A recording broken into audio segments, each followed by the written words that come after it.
Hey there, and hope you're having a wonderful day.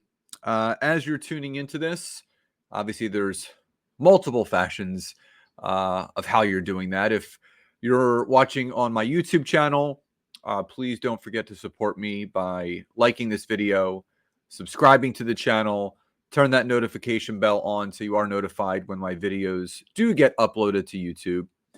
If you're listening on the podcast, obviously, thank you so much for supporting me. Please, if you haven't done so already, whether you're listening to this on Spotify or Apple Podcasts, please subscribe to the podcast. Please leave me a rating and review. Let me know what you would like to hear more of. Same thing on YouTube. But if you're watching on social, on Facebook or LinkedIn, please, as always, comment along in the comment section as I go through today's training. You can like the video. You could share this video out. You can tag some people. But also, if we're not yet connected on LinkedIn, please make sure you go to my LinkedIn profile, hit my follow button, turn my LinkedIn notification bell on, and let's stay connected. So in today's training, I'm going to be going over 3 LinkedIn restrictions that I feel people need to be paying more attention to that maybe they're not. Now, there's a number of restrictions on LinkedIn, handful. And these are all outlined in the user agreement, but there are 3 restrictions that some of these have been updated more recently. But these are restrictions that everybody needs to pay attention to because we want to have a really great experience on LinkedIn in the sense of how we can use it, how we can obviously take full advantage of it from a positive perspective to grow our businesses, to grow our income, to grow our connections, our business relationships, our influence, our networks, all of those things. And LinkedIn really does its part in making sure that people are abiding by all of the specific things that we can and can't do. Now, I want to preface this by letting everyone know I've only used the free version of LinkedIn. Still do to this day. Now, I do know about uh, LinkedIn Recruiter, Sales Navigator, and Premium. I just have experienced so much positive things from what I've been doing on the free version of LinkedIn that I have never felt the need to go past that. Meaning, anything past the free version, I really have not felt the need to. And I'm a big believer that you must squeeze the juice of the free before you end up going to the paid. So if you really have not maximized everything that the free version can provide you, don't think that the grass is greener on the other side just because you're paying for it. Now, that is not to say that we can't still maximize what we should be doing on LinkedIn, and we can. But there are 3 restrictions that I really want to bring to your attention to make sure that you're doing all the things that you should and should not be doing. So the first one is the monthly searches for the free LinkedIn account. So I'm always reading different blogs. I'm always reading different things of what we can and can't do. And I recently found an article from May 29th, 2024, from a blog called evaboot.com. It's basically a social media blog. And this person basically reported that there is a commercial limit for the amount of searches that the free accounts can have on LinkedIn, which I knew of. And for me, I always, whenever I search this on LinkedIn, I can never find an exact amount. So you can go into the LinkedIn help and you can type in, search limitations for the free account, and it gives you just a very broad statement or statements of that, meaning you'll get warnings when you're getting close to your commercial limit. If you go over your commercial limit, you can't use the searches. You're only shown 3 out of the 10 results that appear after you do the search, and it's not refreshed until the first of every month at 12 p.m. Pacific Standard Time, which is very accurate. Now, in this blog that I read, it actually stated that if you are abiding by the LinkedIn user agreement, meaning you're not abusing it, you have a healthy SSI score, which is a social selling index score. Now, for anyone that doesn't know what that is, all you have to do is go on Google and type in LinkedIn SSI score, and that will basically tell you exactly what your score is, right? So all you have to do is, if you Google LinkedIn SSI score, then basically you'll go to a Sales Navigator page, and it will give you a tab right there where it says get your score. Now, I just ran mine. Mine is a 73 out of 100. So it basically states that your social selling index, or your SSI score, measures how effective you are at establishing your professional brand, finding the right people, engaging with insights, and building relationships. It's updated daily. So there's 4 components. Number 1, your professional brand, finding the right people, building relationships, and engaging with insights. Now, out of these, they're basically ranked, it's a score of 25. So my professional brand is a 23.77 out of 25. Finding the right people, 13.52 out of 25. Engaging with insights, 11 out of 25. And building relationships, 25 out of 25. So the 2 scores that I want to look at is, find the right people, identify better prospects in less time using efficient search and research tools, engaging with insights, discovered and share conversations, worthy updates to create and grow relationships. So again, it's updated daily. So it gives you your current social selling index score. It also goes over, and I can, just to kind of show you guys, again, making sure that you just, you Google social selling index score, and make sure that it'll take you right to that page. Now, the other thing that it does is that it shows you within your industry. So sales professionals in the professional training and coaching industry have an average SSI score of 40. Mine is at a 73, so I'm in the top 1%. People in my network have an average SSI score of 39, and mine is 73, so I'm in the top 1%. And that's a really, so my industry SSI score is the top 1%. My network SSI score is the top 1%. Now, so that goes into this restriction. So basically, what I discovered in this blog is that the free accounts on LinkedIn, you are allotted, if you're abiding by the user agreement, if you have a healthy SSI score, you're basically allotted up to 300 searches a month. Now, what constitutes a search?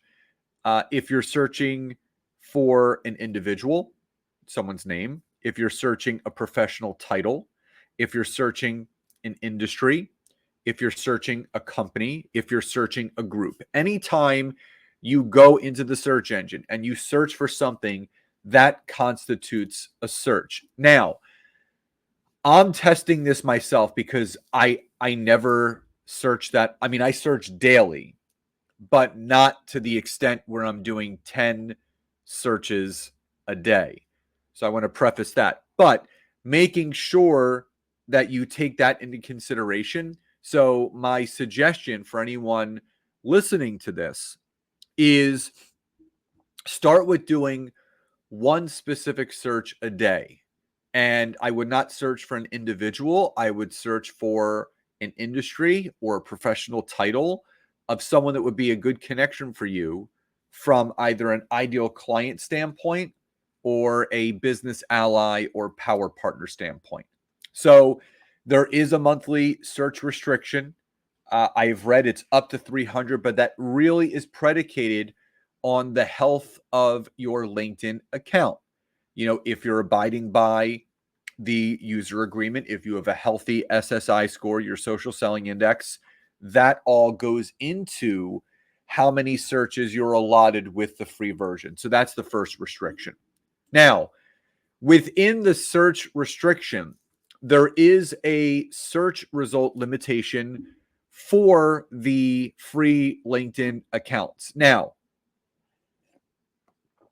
when you do a search on LinkedIn, and say I go on there and I do a search and I search for, podcaster. I want to connect with other podcasters. And I filter by second connections because those are the people that I'm able to connect with right away. It's my first connections.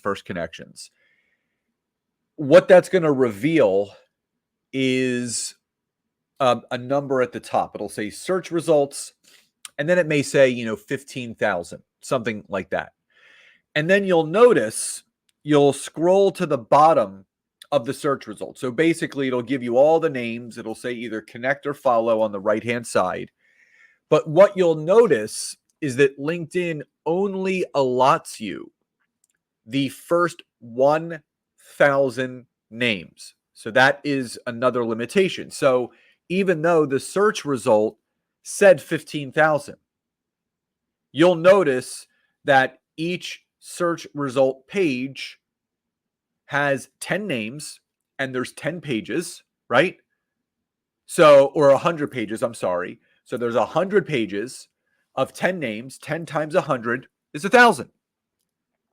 So people then ask me, well, Scott, what about the other 14,000 names that could be great connections? As you send connection requests, either daily, weekly, however often you're doing it, when someone accepts your connection request, obviously they are removed from the search result, and then a new name from the ones that have not been revealed to you yet past the first 1,000 is then brought into the search result if you ever do it again. So another example, say I end up over a month or a week, I send 100 connection requests to 100 different podcasters. And of the 100 that I send, 50 end up accepting. Great. So I have 50 new connections. Now, what LinkedIn does, if I ever do that search again, since those initial 50 accepted their first connections, it will then bring about 50 new second connections from the additional 14,000 that have not been revealed yet.